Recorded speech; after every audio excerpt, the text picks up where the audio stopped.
તો મગજની રચનામાં મિત્રો આપણે સહેજ આગળ વધીએ તો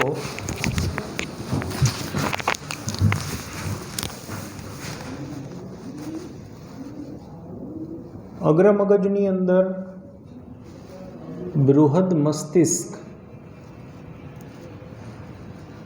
ગોળાર્ધ એની આપણે ચર્ચા કરતા હતા. આ જે બૃહદ મસ્તિષ્ક ગોળાર્ધ જે છે તેમાં અંદરની બાજુએ પોલાણ જોવા મળે, જેને મસ્તિષ્ક ગુહા કહેવાય. મસ્તિષ્ક ગુહા.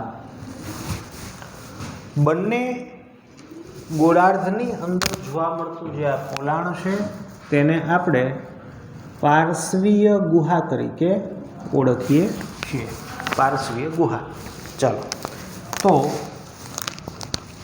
મગજનો સેક્શન આપણે જોઈએ તો આ અગ્ર મગજ, એની આ ગોળાર્ધ, એની અંદર જોવા મળતું આપણને આ કટિંગ અથવા તો ગુહા, પાર્શ્વીય ગુહા. બીજું આ બાજુ હોય, તમે સારી રીતે જાણો છો, આ થયું મનરોનું છિદ્ર. મનરોનું છિદ્ર. અને હવે પછીની જે આ રચના ચાલુ થાય છે, હવે પછીની જે આ રચના છે તેને કહીશું આપણે તૃતીયક ગુહા. તૃતીયક ગુહા. તૃતીયક ગુહા.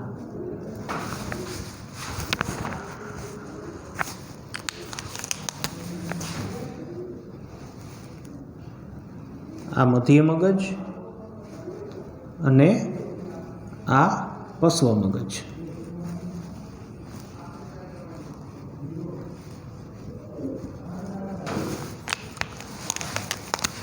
આ પશ્વ મગજ. પશ્વ મગજની અંદર 3 ભાગ પડે, જેમાં આટલો જે ભાગ છે એને હું સેતુ કહીશ. પોન્સ. સેતુ. પોન્સ વેરોલી. પોન્સ. જ્યારે આ ભાગ છે એને હું કહીશ અનુમસ્તિષ્ક. નાનું મગજ. અનુમસ્તિષ્ક. જ્યારે આ જે ભાગ છે એને હું કહીશ લંબમજ્જા. લંબ મજ્જા. તો આ જે ભાગ છે એને હું કહીશ મધ્ય મગજ. મધ્ય મગજ. રેડી? આ તૃતીયક ગુહા કે જે કન્ટિન્યુઅસ નીચે આમ જોવા મળે.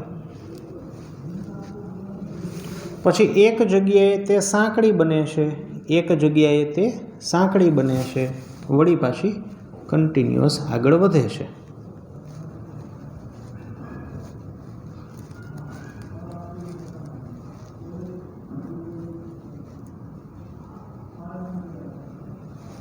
ચાલો, તો આ તૃતીયક ગુહા, આને કહીશું આપણે પાર્શ્વીય ગુહા.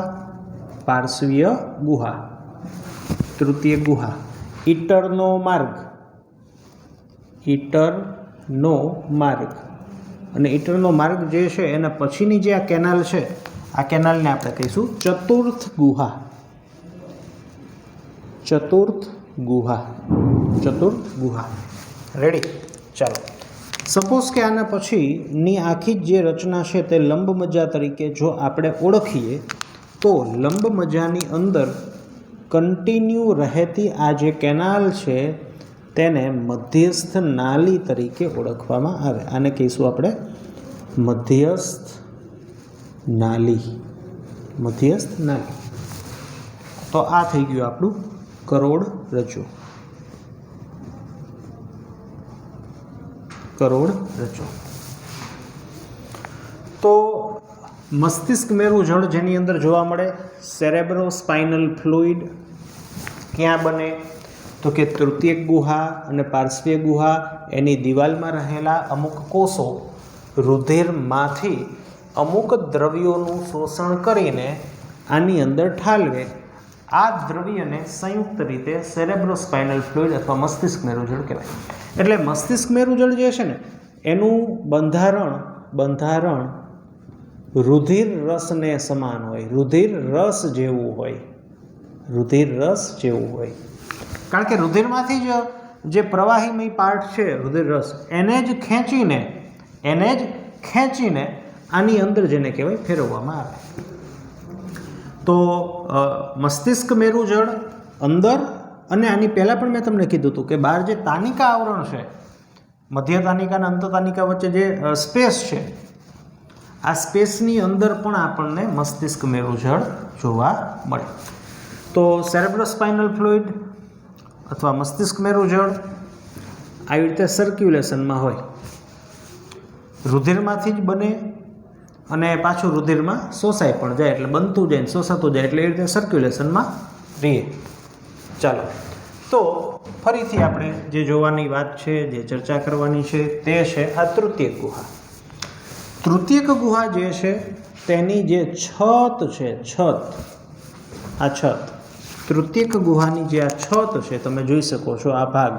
કાલે આપણે ચર્ચા કરી હતી કે આ તૃતીયક ગુહા આમ છે તો એની છત, આ એની છત કહેવાય. તો એની જે છત છે એને આપણે કહીશું એપિથેલેમસ.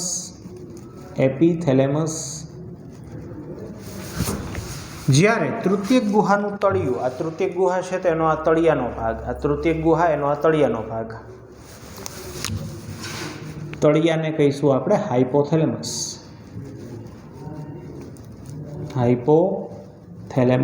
જેનું કામ હતું ભૂખ, તરસ, તાપમાન સંવેદી કેન્દ્રો ધરાવે છે, પ્લસ અંતઃસ્ત્રાવી તંત્રને અનુલક્ષીને પણ એનો રોલ શું છે આપણને ખ્યાલ છે. જ્યારે તૃતીયક ગુહાની બંને પાર્શ્વીય બાજુએ આપણને થેલેમસ નામની રચના જોવા મળે, જે એક રિલે સ્ટેશન તરીકે વર્તે છે. મીન્સ કે કોઈ પણ સંવેદી ઉત્તેજના જે છે તે આવે તે સંવેદી કેન્દ્રમાં જાય એની પહેલાં અહીંયા સ્ટોપ થાય. તો આ બાજુ અહીંયા થેલેમસ હોય, તમે સમજી શકો, ઉપરનું એપિથેલેમસ, તળિયાનું હાઇપોથેલેમસ, અને એમાંય હજી જો તળિયે જાઓ તો પિટ્યુટરી ગ્રંથિ તમને જોવા મળે. ચાલો, તો આખી જે આ રચના છે ને, તૃતીયક ગુહા પ્લસ કનેક્ટેડ આ વસ્તુ, તેને હું અગ્રમગજનો ભાગ આંતર મસ્તિષ્ક જે હું કહું છું, આંતર મસ્તિષ્ક, તે આને કહેવાય. એટલે આંતર મસ્તિષ્કની અંદર હાઇપોથેલેમસ, થેલેમસ અને એપિથેલેમસ વિથ તૃતીયક ગુહા આનો સમાવેશ થાય, જે અગ્રમગજની અંદર આવેલી રચના છે. હવે બૃહદ મસ્તિષ્ક ગોળાર્ધ જે છે એની અંદર આપણે શું ભણ્યા? તો કે બે ગોળાર્ધ હોય, બંને ગોળાર્ધ પોતાની વિરુદ્ધ બાજુના જે બોડીના અંગો છે એનું નિયમન કરે, પ્લસ એની જે ઉપરની ગળી છે તે કળચલીયુક્ત છે, જેને આપણે ગાયરી કહી અથવા તો સલકાઈ કહી. પછી ઊંડા ખાંચા હોય તો એને ફિસલ્સ કહેવાય. પછી વિવિધ કેન્દ્રો આવેલા છે, તો કે અગ્ર કપાલી છે તો એનું કાર્ય છે ત્યાં જોવા મળે છે આપણને ચાલક કેન્દ્ર, મધ્યની અંદર સંવેદી કેન્દ્રો જોવા મળે, શંખકમાં સાંભળવાના રિલેટેડ કેન્દ્રો, અને પશ્વ જે છે એની અંદર દ્રષ્ટિ સંવેદી કેન્દ્ર જોવા મળે. પછી ભૂખરું દ્રવ્ય કોને કહેવાય, શ્વેત દ્રવ્ય કોને કહેવાય એ આપણે જોયું.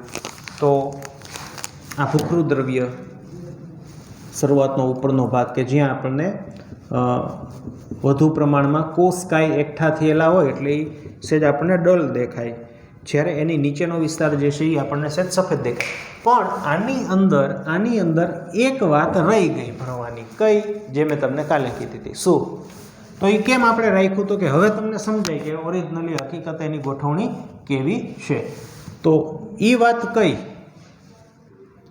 તો કે આપણે ભૂખરું દ્રવ્ય જોયું, શ્વેત દ્રવ્ય જોયું. કાલે મેં તમને કીધું હતું કે હજી આમાં અંદરની બાજુએ પાછું ભૂખરું દ્રવ્ય છે આમ કંઈક. એ જે અંદરની બાજુએ જે આમ કંઈક છે ને એની ચર્ચા કરવાની બાકી છે. હવે આપણે એની ચર્ચા કરીએ. ચાલો,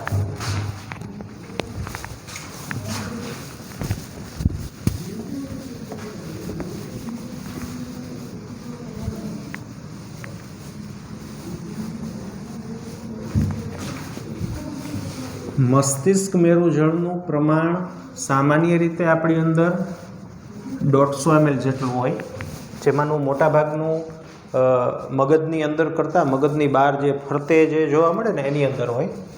અને ઘણા બધા કારણો છે, જે કારણોસર જો મસ્તિષ્ક મેરુજળનું પ્રમાણ વધી જાય તો એને ઇન્ટ્રાક્રેનિયલ પ્રેશર વધી ગયું એવું કહેવાય, અને એના થકી ઘણા બધા સિમ્ટમ્સ અથવા તકલીફ ઊભી થાય, ખાસ કરીને માથાનો દુખાવો.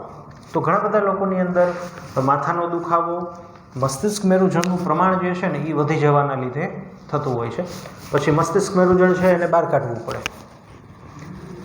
સામાન્ય રીતે કરોડરજ્જુ હોય ત્યાં એની ફરતે હોય જ મસ્તિષ્ક મેરુજળ, તમે જાણો જ છો. તો કરોડરજ્જુ જે છે એની અંદર ઇન્જેક્શન નાખવામાં આવે અને એના થ્રુ મસ્તિષ્ક મેરુજળ વધારાનું જે પ્રવાહી હોય એને બહાર કાઢી લેવામાં આવે. આવી પ્રોસિજર પણ કરવામાં આવે. ચાલો તો આપણે જોઈએ હવે આ છે તૃતીયક ગુહા, મનરોનું છિદ્ર, તૃતીયક ગુહા. રેડી? તો આની આસપાસનો વિસ્તાર એટલે આ આંતર મસ્તિષ્ક થાય, તમે સમજી ગયા. આ બૃહદ મસ્તિષ્કના ગોળાર્ધ. હવે આની ફરતે કાલે જ મેં કીધું હતું કે આને તૃતીયક ગુહા ધારો છો તો આની ફરતે આપણને રિંગ લાઇક સ્ટ્રક્ચર, સહેજ રિંગ જેવું સ્ટ્રક્ચર એટલે કે આવી રચના જોવા મળે આપણને.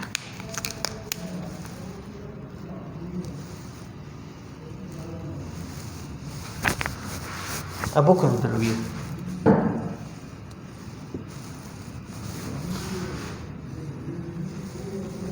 જો આ પણ ભૂખરું દ્રવ્ય, આ શ્વેત દ્રવ્ય. શ્વેત દ્રવ્ય એટલે શું? તો કે અહીંયા ભૂખરું કેમ દેખાય છે? તો કે અહીંયા બધાય કોષકાય છે. શું છે? કોષકાય. મીન્સ કે કેન્દ્ર છે એટલે ચેતાકોષના જે કોષકાય છે એ આપણને અહીંયા સંકેન્દ્રિત હોય એટલે આ ભૂખરા દેખાય. જ્યારે અહીંયા મોટે ભાગે બધા અક્ષતંતુ હોય એટલે આ પાછા સફેદ દેખાય. ને આ કોષકાય છે એ પાછા આવી રીતે નીકળી જતા હોય.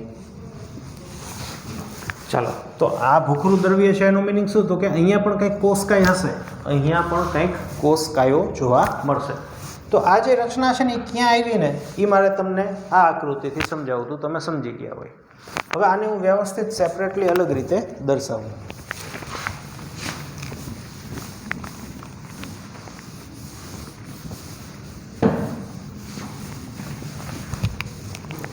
ચાલો, તો આવી રીતની રચના આપણને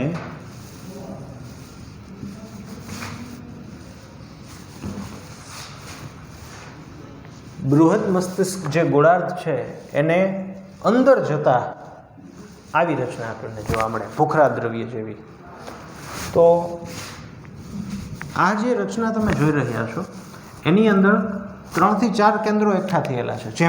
જેમ કે આ તમે જે જોવો છો બદામના દાણા જેવું, એને કહેવાય એમાઇગડેલા. એમાઇગડેલા. એમાઇગડેલા.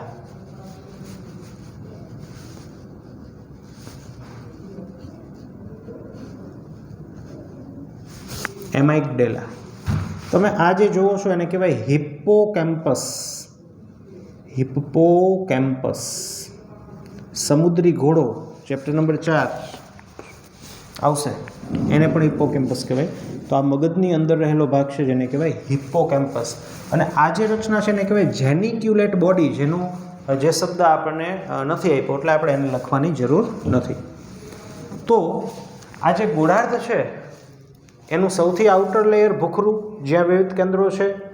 એના પછી નીચે જાઓ તો જે પણ કેન્દ્રો છે એમાંથી નીકળતા ચેતાકોષના અક્ષતંતુ છે જેને શ્વેત દ્રવ્ય કહીશું. અને એનાથી વધારે હજી નીચે જાઓ ને તો પાછા અમુક કેન્દ્રો આવે છે, ભૂખરું દ્રવ્ય આવે છે. તે મેં તમારી સમક્ષ દોર્યું, જેનો શેપ કંઈક આવો થાય. તો આ જે આખું તંત્ર દોર્યું અથવા આ જે આખી રચના દોરીને એને કહેવાય લિમ્બિક સિસ્ટમ. લિમ્બિક તંત્ર. લિમ્બિક તંત્ર મગજના ઉદ્વિકાસનો સૌથી જૂનામાં જૂનો પાર્ટ. આપણા પૂર્વજો પણ જો આપણે જોઈએ તો એની અંદર પણ આ સિસ્ટમ તો જોવા મળે. ચાલો, એ કાંઈ યાદ રાખવાનું નથી. આ છે લિમ્બિક તંત્ર.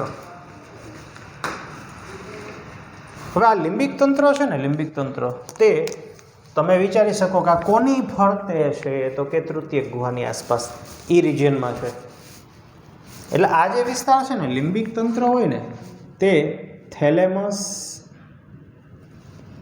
હાઇપોથેલેમસ પ્લસ હજી એક રચનાની વાત કરવાની બાકી છે તે છે ધ્રાણપિંડ. અગ્રમગજનો ભાગ જે છે ધ્રાણપિંડ ના સંપર્કમાં હોય. શું હોય? ના સંપર્કમાં હોય. એટલે કે શું? ધારો કે સપોઝ કે હું અહીંયા દોરું છું થેલેમસ, તો એમાંથી ચેતાકોષો અહીંયા બે કનેક્ટિવિટી જોવા મળે. ધારો કે હું હાઇપોથેલેમસ દોરું છું તો હાઇપોથેલેમસ અને આ જે તંત્ર છે એની વચ્ચે ચેતાકોષ થ્રુ કનેક્ટિવિટી જોવા મળે. ધારો કે હું ધ્રાણપિંડ નામનું કેન્દ્ર દોરું છું તો એની અને આની વચ્ચે કનેક્ટિવિટી જોવા મળે. હવે લિમ્બિક તંત્ર જે છે ને એનું કાર્ય શું? લિમ્બિક તંત્રની અંદર જે હિપ્પોકેમ્પસ છે ને, હિપ્પોકેમ્પસ, તેનું મુખ્ય કાર્ય છે મેમરી, યાદશક્તિ. યાદશક્તિ ખાસ કરીને શોર્ટ ટર્મ મેમરી.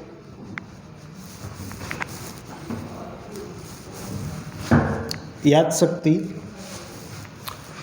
બાકીનો જે ભાગ છે તેનું કાર્ય છે જાતીય આવેગો, જાતીય આવેગ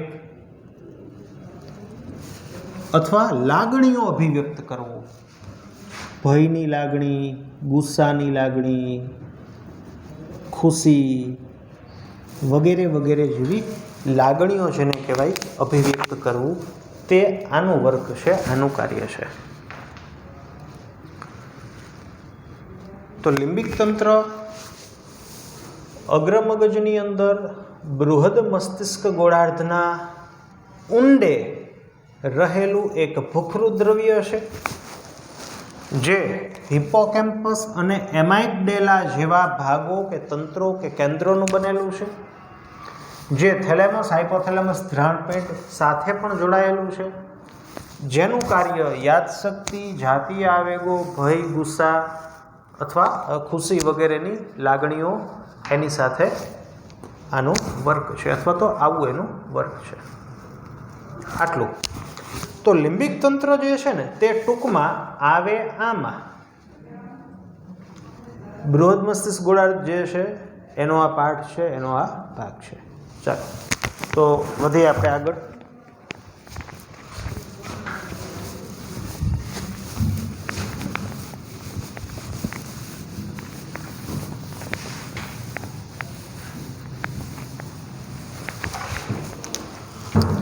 ધારો કે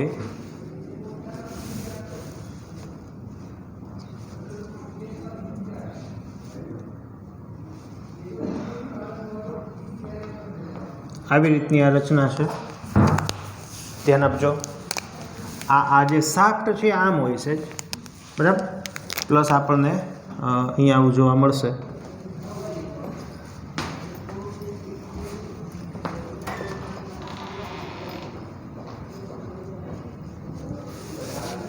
ધ્યાન આપજો. હવે આ વચ્ચે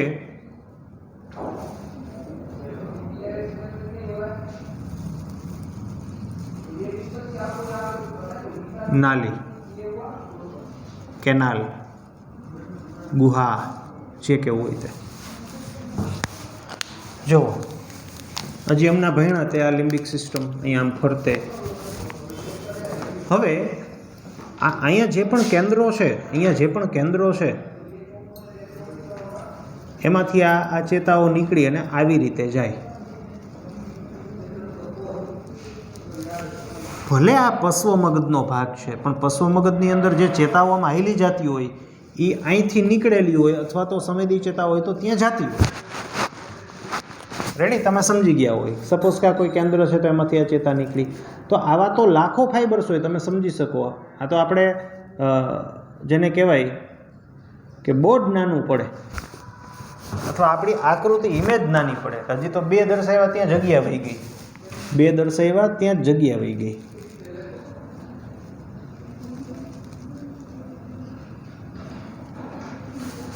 આવી રીતની રચના હોય.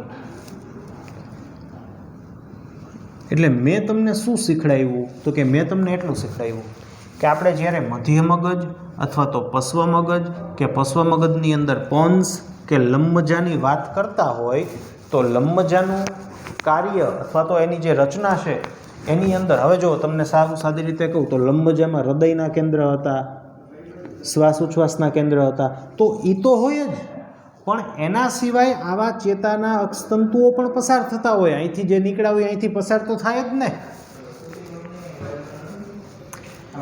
એટલે આપણે જે ચર્ચા કરીશું લંબમજાની કે આની કે કોઈની, એમાં આની ચર્ચા ક્યારેય નહીં થાય.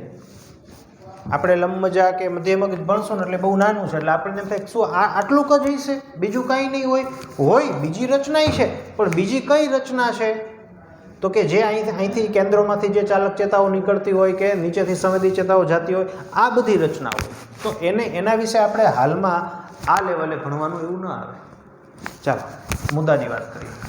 તો આ વસ્તુ શું છે એ તમને ખબર પડી જવી જોઈએ કે મધ્ય મગજ અને પશ્વ મગજ જે છે એની અંદર પણ વિવિધ કેન્દ્રોમાંથી નીકળતી ચાલક ચેતા કે કેન્દ્રોમાં જતી ચેતાઓ જે છે એ અહીંથી જ આમ જતી હોય. તમે લંબમજાને કાપી નાખો એટલે અહીંયા કનેક્શન ડાઉન, પૂરું. ચાલો હવે તો આ અગ્રમગજ, ધ્યાન આપજો. અગ્રમગજની અંદર આ ગોળાર્ધ અને વચ્ચે જે સ્પેસ છે અને સ્પેસની ફરતેની જે આ રચના છે, સ્પેસની ફરતેની આ રચના છે એને કહેવાય આંતરમસ્તિષ્ક. Thalamus, hypothalamus, એપિથેલેમસ. એપિથેલેમસની ઉપર પિનિયલ ડન, પિનિયલ કાય મીન્સ કે પિનિયલ ગ્રંથિ ત્યાં અંદર. હવે આ મગજ છે ને, મગજ એની નીચે, અગ્રમગજની નીચે આવી રીતનો ભાગ આપણને જોવા મળે.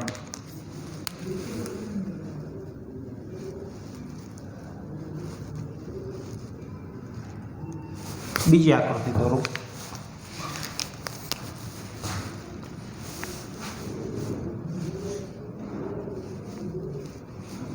ચાલો આ અગ્રમગજ. તો અગ્રમગજની નીચે આપણને, ચાલો આ બાજુ જ દોરું એટલે તમને વળી મૂંઝારવાનું આવે. આવી રીતે પ્રવર્ધમય રચના જોવા મળે આપણને. અગ્રમગજની નીચે આવી રીતે પ્રવર્ધમય રચના જોવા મળે. જેમ કે આને હું અગ્રમગજ કહેતો હોય, એક ગોળાર્ધ, આ એક ગોળાર્ધ છે, તો મને એક આવી રીતે એની નીચે આમ પ્રવર્ધ બહાર નીકળ્યો હોય ને એવું જોવા મળે, આવી રીતે. તો આ આખી રચના છે એમ અંદર છે. તમે જોઈ શકો કે આ પેન અંદર પણ છે. આ પેન જે છે ને જે આમ બહાર નીકળી બે બાજુ, આ એક ગોળાર્ધ, આ બીજો ગોળાર્ધ, તો બીજા ગોળાર્ધમાંથી આવું નીકળે. આ બીજો ગોળાર્ધ, પહેલો ગોળાર્ધ, તો એમાંથી પણ આવું નીકળે. આમ પ્રવર્ત કાયદેસર આમ બહાર નીકળે. તમે મગજ છે અહીંથી આ મગજ આમ કાઢ્યું ને પછી આમ ફેરવીને આમ જોવો છો આમ નીચેની બાજુ તળિયે, તો આવો પ્રવર્ત બહાર નીકળતો દેખાય. આ જે પ્રવર્ત બહાર નીકળે છે ને મિત્રો, આ પ્રવર્ધને ધ્રાણપિંડ કહેવાય. ધ્રાણપિંડ. જેનું કાર્ય શું તો કે એની અંદર આ જે આખો માસ છે, જે જથ્થો છે, તે ચેતાકોષોનો જથ્થો છે. તેની અંદર ધ્રાણ સંવેદી કેન્દ્ર જોવા મળે. ધ્રાણ સંવેદી કેન્દ્ર જોવા મળે. ધ્રાણ સંવેદી એટલે સુગંધને જેને કહેવાય પારખવાના કેન્દ્રો. આપણું જે નાક હોય એની અંદર જે નાસિકા કોટડ છે એની અંદર જે ધ્રાણ સંવેદી કોષો છે, આ ધ્રાણ સંવેદી કોષો જે છે, આ ધ્રાણ સંવેદી કોષો જે છે એની સપાટી ઉપર રિસેપ્ટર હોય, કિમો રિસેપ્ટર, કે કોઈ રસાયણ છે તે આ રિસેપ્ટર સાથે જોડાય એટલે આ કોષો ઉત્તેજિત થાય અને તેની નીચે રહેલી જે ચેતા છે, સંવેદી ચેતા, તે ઉત્તેજિત થાય. બરાબર. આ સંવેદી ચેતા જે છે તે આવી રીતે આ જગ્યાએ આવે. સંવેદના લઈને આ જે સંવેદી ચેતા છે તે આવી રીતે આ જગ્યાએ જાય. પછી આની અંદર ધ્રાણ સંવેદી કેન્દ્ર હોય, અહીંયા એનાલિસિસ થાય. પહેલાં તો સુગંધ કેવી છે એની અનુભૂતિ થાય.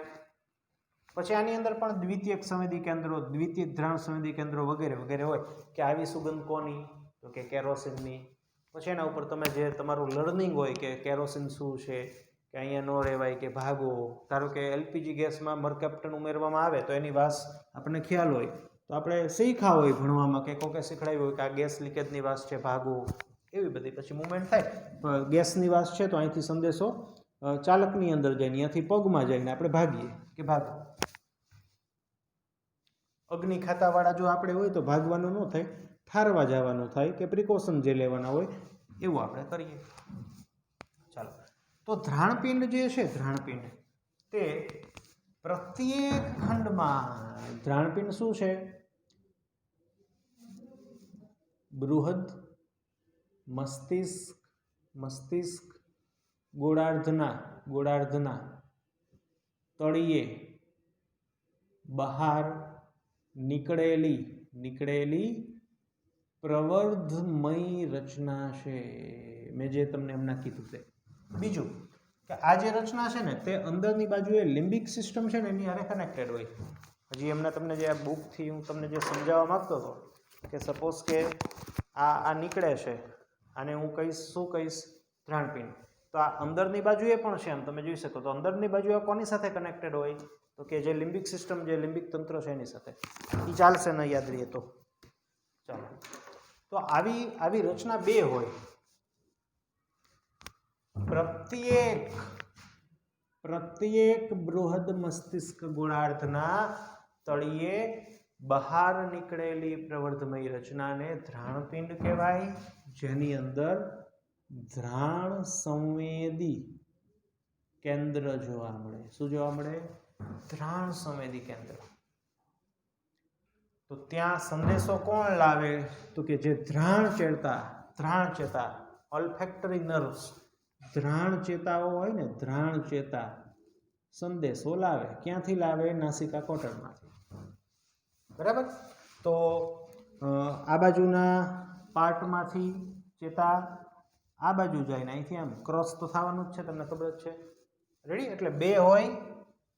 પ્રત્યેક મસ્તિષ્ક ગોળાર્ધની અંદર આવા સહેજ બહાર નીકળતા પ્રવર્ધમય ભાગ, જેને આપણે ધ્રાણપિંડ કહીશું, જેની અંદર આપણને ધ્રાણ સંવેદી કેન્દ્રો જોવા મળે, જે સુગંધને રિલેટેડ જે છે તે વર્ક કરે.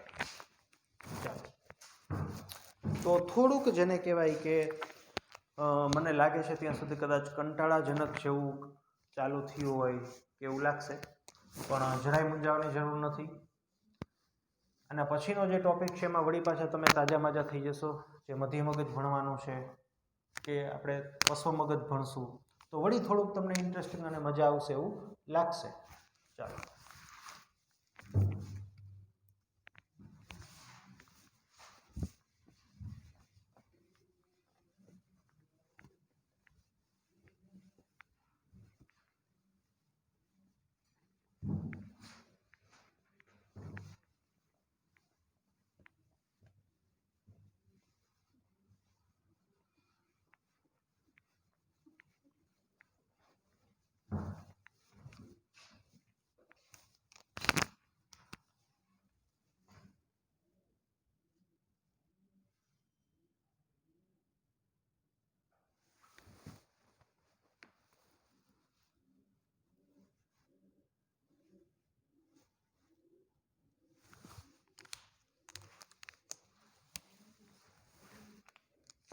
અગ્ર મગજ છે.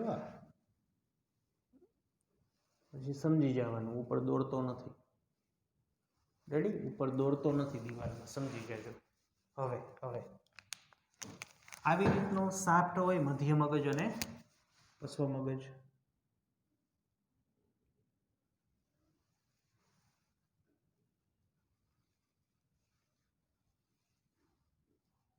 જોજો.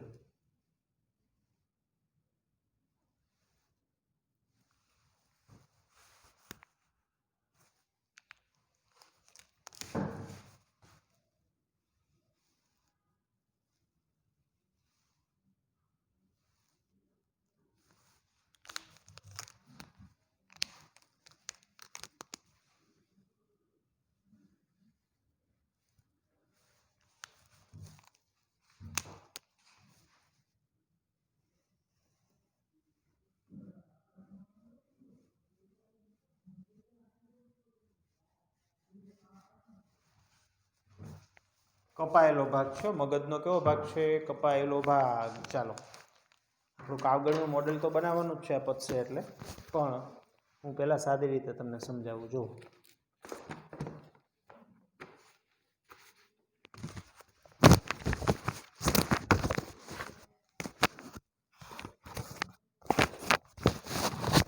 આ બે ગોળાર્ધ છે. શું છે? આ બે ગોળાર્ધ છે. તમને જે ખાંચો જોવા મળે છે ને, આ વચ્ચેનો ખાંચો હોય ને, વચ્ચેનો ખાંચો, જ્યાં કોર્પસ કેલોસમ આપણને આમ સેજ એમ કરો તો કોર્પસ કેલોસમ મીન્સ કે એક ખંડમાંથી બીજા ખંડમાં જતા ચેતાઓના ચેતાતંતુઓ જોવા મળે, જેને સંયુક્ત રીતે કોર્પસ કેલોસમ આપણે કહીએ છીએ. આ ખાંચ અંદરથી તો જોડાયેલા જ છે, આ મારે કાઢી નાખવું પડે સાચું મોડેલ બનાવવું હોય તો. રેડી?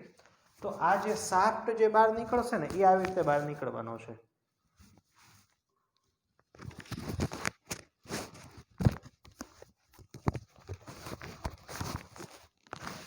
આમ આવી રીતે બહાર નીકળે. રેડી? આ જે બહાર નીકળું એ આવી રીતે બહાર નીકળે.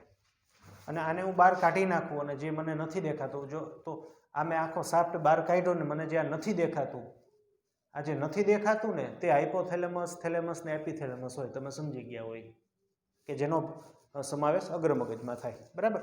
અને મને અહીંથી જેટલું દેખાય છે તો એમાં શરૂઆતનું આ મધ્ય મગજ થાય ને પછીનું આ પશ્વ મગજ થાય. રેડી? હવે જે આ પશ્વ મગજ હોય, ચાલો આટલો પાર્ટ છે ને એ આ ભાગ પશ્વ મગજ. તો આ જે હું લીંબુ જેવી કપાયેલા લીંબુ જેવી રચના દેખાય છે, આવી બે હોય. કેવી હોય? બે હોય. એક આ બાજુએ અને એક આ બાજુએ. પણ હું તો તમને આખો આમ કપાયેલો છેદ બતાવું છું ને એટલે તમને એક જ દેખાય.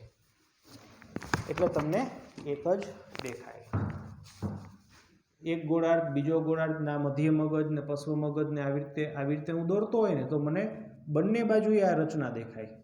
આ બંને બાજુ દેખાય. હું તો તમને એક જ છેદ કાપીને સમજાવું છું એટલે તમે સમજી ગયા હોય. એટલે અનુમસ્તિષ્ક જે છે ને બે હોય, પણ જે ઇમેજ હું તમને બતાવું છું કે આપણી ટેક્સ્ટબુકમાં જે છે તે કપાયેલી ઇમેજ છે, છેદ છે, એટલે તમને આ એક જ દેખાય હોય. આમ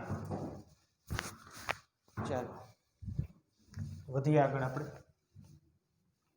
અને હવે અહીંથી શું ચાલુ થઈ જાય? લંબ મજ્જા. રેડી? અહીંથી આ લંબ મજ્જા. તો તમે એક્ઝેક્ટલી આ ઇમેજ છે ને, હું આમ ઊભો હોય ને, હું આ પોઝિશનમાં ઊભો હોય ને તો આ બાજુ આ મારું મગજ, પછી આ આવી રીતનો આમ શાફ્ટ. રેડી? વચ્ચે આવી રીતનો આ ભાગ અને અહીંયાથી પછી અહીંથી આમ કરોડરજ્જુ સ્ટાર્ટ થાય. એટલે આવી રીતની જે ઇમેજ મેં દોરી ને, આ જે મેં ઇમેજ દોરી ને એમાં આ ભાગ જે છે ને, આ ભાગ અહીંથી એમ ટપલી મારું તો આ ભાગ પૃષ્ઠ ભાગ થાય. અહીંથી એમ ટપલી મારો તો આ વક્ષ બાજુ, સામેની બાજુ કહેવાય, આ પાછળની બાજુ. રેડી? તો જુઓ, આ વિસ્તાર મધ્ય મગજ છે. શું છે? આ વિસ્તાર મધ્ય મગજ છે.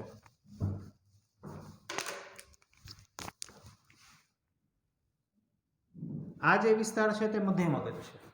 હવે એની અંદર કઈ રચનાઓ હશે તો આપણને ખ્યાલ છે કે આ વિવિધ જે કેન્દ્રો છે એમાંથી નીકળતી જે ચેતાઓ છે એ આવી રીતે આમ હાલી જતી હોય. બરાબર? વિવિધ કેન્દ્રોમાંથી જતી આવી રીતની ચેતાઓ જોવા મળે. પ્લસ બીજા પણ કેન્દ્રો જોવા મળે છે જે હાલમાં આપણે અભ્યાસ કરવાનો નથી, અભ્યાસક્રમની અંદર નથી. પણ આપણે જે રચના ભણવાની છે તે શું છે તો કે મધ્ય મગજ જે છે ને એમાં પૃષ્ઠ બાજુએ, આમ પૃષ્ઠ બાજુએ, ક્યાં? પૃષ્ઠ બાજુએ સહેજ ઉપસેલા ભાગ જોવા મળે. શું જોવા મળે? આવા ઉપસેલા ભાગ જોવા મળે. તો આવી રીતનો આ શાફ્ટ છે, આવી રીતનો આ શાફ્ટ છે. રેડી? તો અહીંયા આપણને આમ ઉપસેલા ભાગ જોવા મળે. ધારો કે એને હું બ્લુ પેનથી પોઈન્ટ કરી દઉં. રેડી? તો આ મધ્ય મગજ છે, આ મધ્ય મગજ છે. હું આને મધ્ય મગજ ધારું છું, આને હું મધ્ય મગજ ધારું છું, તો મને આમ ઉપસેલા ભાગ જોવા મળે. શું જોવા મળશે? ઉપસેલા ભાગ પૃષ્ઠ બાજુએ. કેટલા? તો કે 2 જોડ અથવા 4. તમને કેટલા દેખાય છે? 2 જ. બાકીના 2 અમને દોરી નાખો. જો આ ઉપસેલા ભાગો સેજ આમ ગોળો થઈને આમ ઉપસી ગયું હોય. પણ હું મિત્રો આમ જોઉં તો મને કેટલા દેખાય? 2 જ દેખાય. પણ આ જે ભાગ છે એને ઉપાડીને હું આમ સામે જોઉં તો મને કેટલા દેખાય? તો 4 ભાગ દેખાય.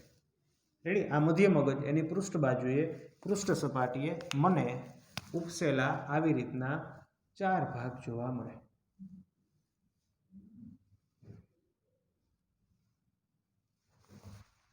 રેડી? મધ્ય મગજ મધ્ય મગજની પૃષ્ઠ સપાટી, કેવી સપાટી? પૃષ્ઠ સપાટી. તો આપણને પ્રશ્ન થાય કે સાહેબ આ ચાર ઉપસેલા ભાગ જોવા મળે તો વચ્ચેનો જે માસ છે, જથ્થો છે, તે શું છે? તો મેં તમને કીધું કે અહીંયા શું હોય તો કે અહીંથી જતી આવતી ચેતાઓના અક્ષતંતુઓ હોય. તો આપણે આના વિશે નથી ભણવાનું કાંઈ. મધ્ય મગજની અંદર ખાલી આ જે રચનાઓ છે તે શું કહેવા માંગે છે એના વિશે આપણે ભણવાનું છે. તો મધ્ય મગજની પૃષ્ઠ બાજુએ ઉપસેલી રચના રેડી, જેને ચતુષ્કાય કહેવાય. શું કહેવાય? ચતુષ્કાય. ચાર આપણને આવા ઉપસેલા ભાગ જોવા મળે. ચાર આપણને નાના રાઉન્ડ શેપના ગોળા જેવા પ્રવર્ધમય આમ ઉપસેલા ભાગ જોવા મળે, જેને ચતુષ્કાય કહેવાય. અથવા કોર્પોરા ક્વાડ્રીજેનિયા, ઇંગ્લિશમાં એને કોર્પોરા ક્વાડ્રીજેનિયા કહેવાય. રેડી, આ ચતુષ્કાય. ચતુષ્કાય જે આપણને જોવા મળે, ચાર ઉપસેલા ભાગ, એમાં હું દેશી ભાષામાં લખું છું કે બે ઉપરના ઉપસેલા વિસ્તારને સુપેરિયર કોલિક્યુલાઈ અને બે નીચેના ઉપસેલા વિસ્તારને ઇન્ફેરિયર કોલિક્યુલાઈ કહેવાય. આને કહેવાય સુપેરિયર કોલિક્યુલાઈ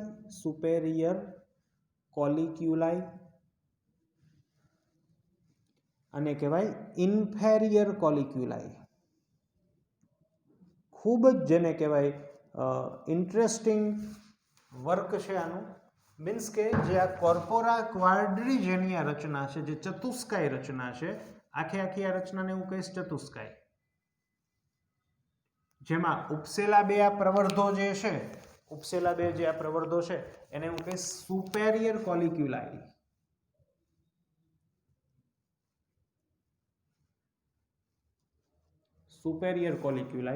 અને આ જે છે એને કહીશું ઇન્ફેરિયર કોલિક્યુલાઈ. આ બેને. તો આ જે પ્રવર્ધો છે તે ધરાવે છે શું? ચેતાકોષ જ ધરાવે, તો મગજનો ભાગ છે. એની અંદર કેવા કેન્દ્રો છે, એનું વર્ક શું છે, તે આપણે આવતા લેક્ચરની અંદર સમજીશું. ખૂબ જ ઇન્ટરેસ્ટિંગ છે. એના પછી આ ભાગ, ખાસ કરીને આ ભાગ અને આ ભાગ તો આપણો જૂનો ને જાણીતો છે.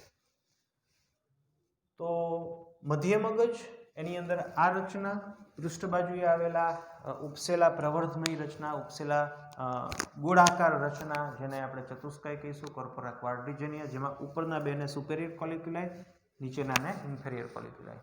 એનું જે કામ છે, જે કાર્ય છે, જાણીને આપણને જેને કહેવાય કે થોડોક પાછો ઇન્ટરેસ્ટ જે વયો ગયો એ પાછો આવશે. એ જ રીતે અનુમસ્તિષ્ક અથવા તો આ નાનું મગજ જેને કહેવાય, એનું પણ કાર્ય જે છે એ ખૂબ જ થોડુંક નવાઈ પમાડે એવું છે. અને ત્યારબાદ આપણે જોઈશું આ લંબમજ્જા જે છે એનું શું વર્ક છે. તો મળીએ આવતા લેક્ચરની અંદર.